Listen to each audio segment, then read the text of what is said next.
یو حدیث صحیح کی راغلی دی حذیفہ ابن الیمان صحابی فرمائی رضی اللہ عنہ اسندت النبی صلی اللہ علیہ وسلم الى صدری فقال ما نبی صلی اللہ علیہ وسلم بیمارو دی خپل سینې ته مې تکیه کړ لکه هغې کې مې واچاو نو په داسې وخت کې د الله نبی مسله بیان کړه درې خبرې وکړلې قربان شم د دغه نبی نه چې ګوره د بیماری په حالت کې چې سړی تکلیف کې وي ځان ته فکر دی د الله نبی بیا هم دې ته فکر دی چې زه امت ته په دې وخت کې څه خیر ور ورسوم او داسې یو خبره مې د خولې نه وځي چې زما د امت پې کامیاب شي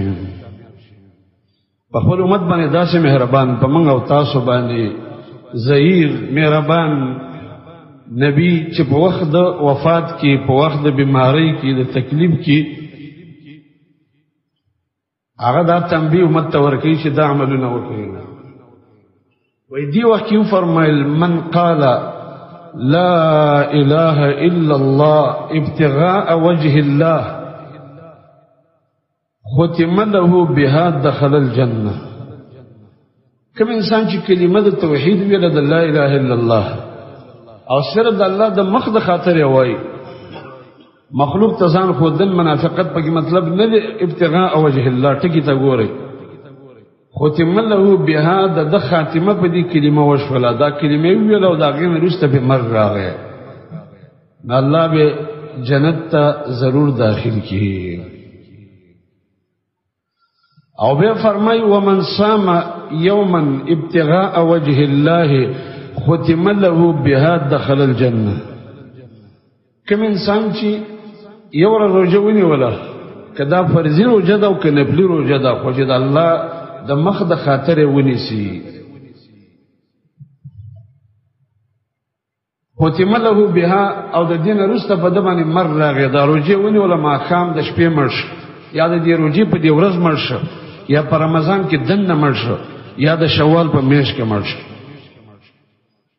د دې حدیث دا معنا ده چې په دې اوقات کې دا مړ شو الله عز وجل به دام په دې باندې جنت ته بوزي دخل الجنه جنت ته به داخليږي په دې یو ورځ روزه باندې کاغه نفلی ده کاغه فرضي روزه ده الله په دې روزه کې دونه طاقت اچولې ومن تصدق بصدقه ابتغاء وجه الله کچا صدقه ورکړه د الله د مخ د خاطره ختم له بها دخل الجنه صدقه ورکی او د الله د پاره ورکی او دا غیر رسته په د باندې مرګ راشي نن دې صدقه ورکړه بیګاله مړ شولې نږدې زمانه کې خپل صدقې ته مړ شولې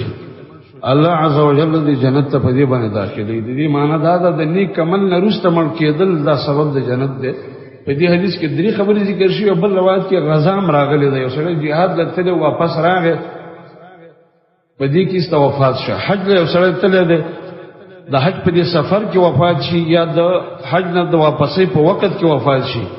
الله سبحانه و تعالی دا کسان جنت ته داخلوي په نیک عمل باندې وفات کېدل دي د وجه نه دا حدیث موږ ته دا دعوت راکړي چې عمل کوي مرګ برازي اسم راځي چې د یو نیک عمل نه وروسته مړ شي جنت دې ځای ده الله تعالی خامہ خیدل درکی ذکر رسول الله صلی الله علیه وسلم ارشاد او هغه خبره چې کوي د الله په وحی باندې کوي